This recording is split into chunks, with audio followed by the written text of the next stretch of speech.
Gino is back this time with Natalie, and things get messy fast in this episode of 90 Day Fiance.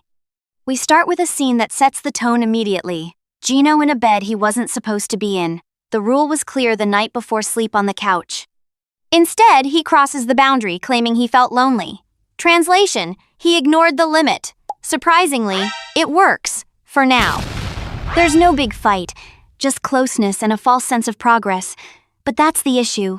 Physical proximity gets mistaken for emotional repair. By morning, the energy shifts. Natalie is polite but unsure. Gino, on the other hand, gets comfortable.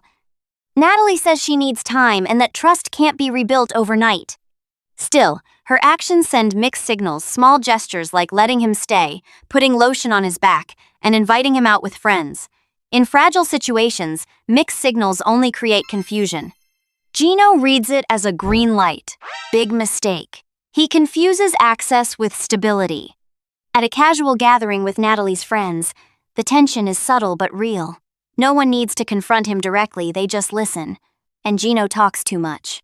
He casually admits that other women are messaging him and that he responds. Not to Natalie, but to her friend. That's the real issue. It shows a lack of awareness and poor judgment. If you're trying to rebuild trust, you don't introduce unnecessary doubt. He tries to downplay it, saying it's not serious and he hasn't met them. But the damage is already done. The friend tells Natalie, and she quickly connects the dots. It's not about cheating, it's about patterns. Omissions, late truths, and repeated behavior. Meanwhile, Gino still sees himself as the good guy. He doesn't realize that intention doesn't matter as much as execution. Then we shift to Pedro. Classic mismatch. He thought they were serious. Sophie thought they were casual. Two completely different expectations. One inevitable clash.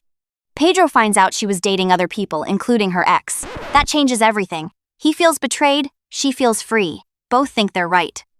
When Pedro pulls away, Sophie suddenly becomes more interested. She starts reaching out, not from clarity, but from scarcity. His absence creates value.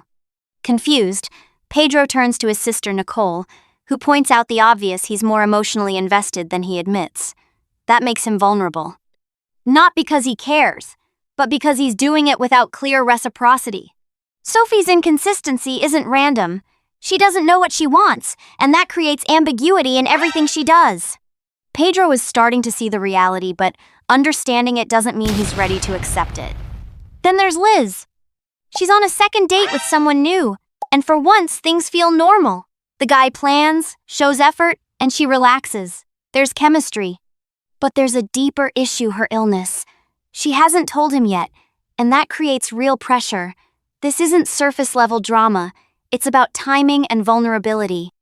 At the same time, Sophie creates conflict with Liz. Instead of reflecting on her situation with Pedro, she looks for someone to blame. She assumes Liz spoke badly about her and runs with it, no confirmation, just conclusions.